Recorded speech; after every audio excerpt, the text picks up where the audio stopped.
বিয়া নাপাতিলে ভাল আছিলে, এনেকা থাকিলে ভাল আছিলে। মানুহৰ কথা যে কিয় যে বিয়াখন পাতিছিলো, মানুহৰ মনটো সন্তুষ্ট কৰিব পাৰিম। বাট গাইজ, মই ৰং আছো।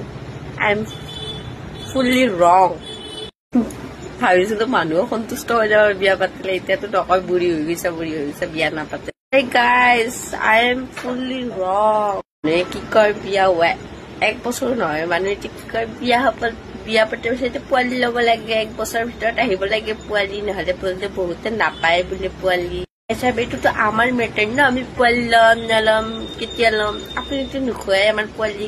ভাবা হ'ল গড গিফটেড বস্তু, ঠিক আছে। এইটো তাকো মই মানে কব আৰু মই লৈ ল'ম এইবিলাক বস্তু নহয় দেই, ঠিক আছে।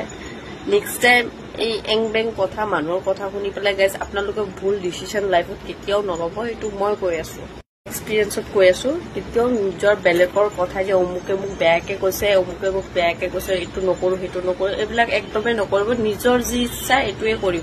মই নিজে এনেকুৱা কৰিছো, মানুহৰ কথাতে এনেকুৱা কৰিছো। মানুহে মানে এনেকুৱা ডিচিশ্যন লৈ লয় ন, মানে কেতিয়াবা যিটো বস্তু আমি আৰামছেও কৰিব পাৰো, সেইটো বস্তু মানে বহুত জল্দিকে কৰিব লগা হৈ যায় কেতিয়াবা।